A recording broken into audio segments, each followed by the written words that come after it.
Bonjour à tous, j'espère que vous allez bien. Donc, dans cette vidéo-là, on va essayer de voir comment ChatGPT va nous aider à créer du code. Mais attention, le code qui est développé par ChatGPT, ça reste toujours une intelligence artificielle qui développe ce code-là. Donc, il ne prend pas en considération dès le début les notions de sécurité. Et généralement, les codes qui sont créés par l'intelligence artificielle sont des codes que facilement les hackers peuvent tout simplement les pénétrer. Notre objectif, c'est de créer un code.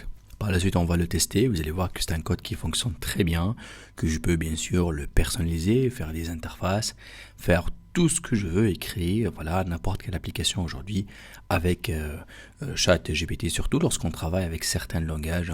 Si je prends l'exemple de Python, ChatGPT il est très très fort sur Python. N'oubliez pas que elle est développée avec ce langage-là. Et après, bien évidemment, petit à petit, on va tester donc ce code-là, le mettre sur analyse, toujours avec l'intelligence artificielle, pour voir et détecter en fait comment on peut tout simplement améliorer la sécurité de ce code-là. Alors là, je suis tout simplement sur ChatGPT. Je peux tout simplement utiliser la version 3.5 aussi. Elle fonctionne très bien. Moi, j'ai la version 4. Donc, je peux le faire tourner tout simplement pour en profiter au maximum de la capacité et disponibilité du serveur de ChatGPT. Alors maintenant, j'ai essayé tout simplement donc de mettre en place un code, plutôt un prompt, là où je vais détailler exactement mon besoin et mon cahier de charge. Donc là ici, je vais tout simplement donc demander à ChatGPT. D'abord, je lui dis que tu vas agir comme un expert en développement avec Python. Donc là, j'attribue tout simplement donc le rôle qui est fort en développement. Ensuite, je vais lui demander de me fournir un script Python, donc le langage de développement. Cette fois-ci, je veux que ce soit fait avec donc Python. Alors là, je vais bien sûr en tant que développeur lui donner quelques instructions très précises. Par exemple, là, je lui ai demandé d'utiliser donc Kinter, donc ça c'est une bibliothèque très connue en fait pour tout ce qui est interface graphique, et je veux tout simplement SQLite 3 pour la base de données, pour qu'il me fait une base de données rapide, facile à générer, à manipuler.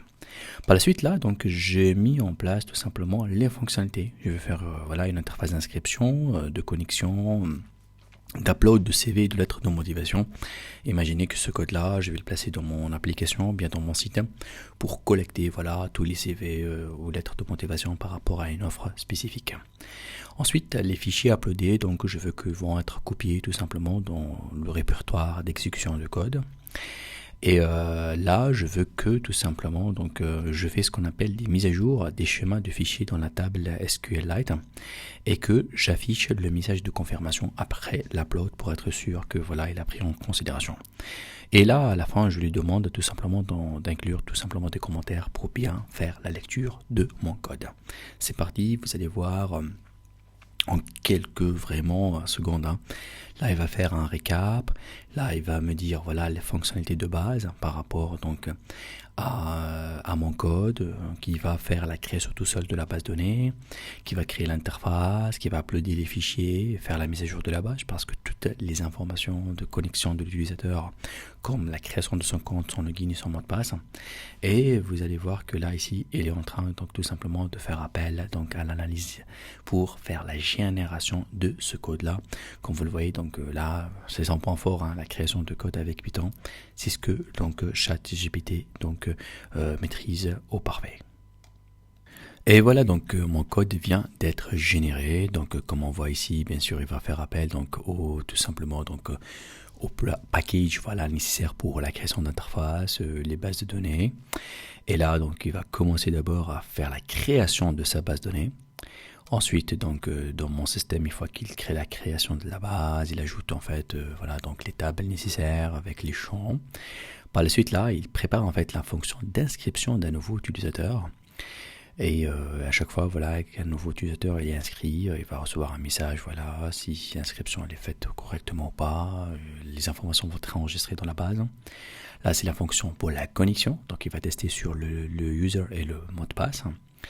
Et là, il va uploader en fait voilà donc le fichier, voilà, donc il va récupérer ces fichiers là. Vous allez voir que là dans ce code là il y a énormément en fait des choses qui sont pas très bien développées côté sécurité, comme le type de fichier. Donc là apparemment qu'il accepte tout type de fichier sans réellement en fait faire voilà une analyse très approfondie sur le format.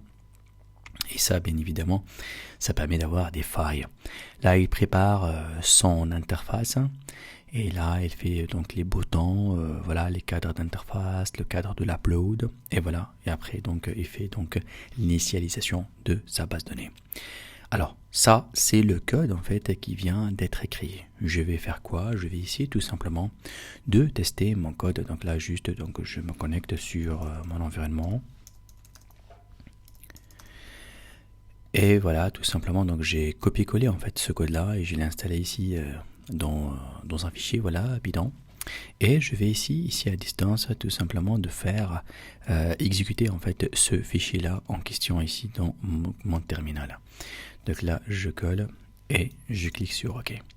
Donc vous allez remarquer que là, automatiquement, il a créé la base de données, donc la table donc users, d'accord. Très bien, il vient de faire donc l'affichage d'une interface là. Et de cette interface là, je peux soit faire la création d'un nouveau compte ou bien pour loguer. Allez, on va créer un nouveau compte. Donc là, par exemple, au niveau du user, je vais créer admin, mot de passe admin aussi. D'accord, et donc là, je vais tout simplement cliquer sur login. Là, par exemple, il me dit que, attention, le login n'est pas correct. C'est normal, pourquoi? Parce qu'il faut passer par l'étape de la création. Très bien, donc là, les tests, ils sont bien. Je vais cliquer à ce moment-là, en fait, au lieu de faire login, je vais cliquer sur Create Account. Donc là, au niveau de la création de l'account, on va essayer de cliquer ça. Normalement, l'account là vient d'être créé. Je vais cette fois-ci cliquer une deuxième fois sur login. Là, ça passe. Donc là, qu'est-ce qu'il me demande? De sélectionner, voilà, ma lettre de motivation. On va prendre voilà n'importe quel fichier en fait. Je vais prendre un fichier texte, voilà, buffer.txt. Ok, là je vais faire open. Donc il existe dans un autre dossier, hein, donc c'est pas le même dossier.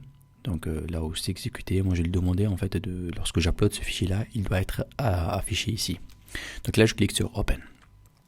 Ensuite là, il vient de me demander de sélectionner donc mon CV. Alors qu'est-ce que vous pensez? On va envoyer un script au lieu que ce soit un PDF. J'envoie donc un dossier qui s'appelle bot.pcareg. Et là je fais OK. Et voilà. Résultat c'est quoi? Le résultat, j'arrive à uploader en fait le premier fichier et le deuxième fichier qui sont pas bien évidemment conformes à des types spécifiques. Et là moi je lui demandais donc de m'afficher le chemin et voilà le message success. Donc là tout simplement, on a réussi à créer un code avec ChatGPT qui tourne. Donc l'utilisation de codage avec ChatGPT aujourd'hui très utilisée, très recommandée, très puissante.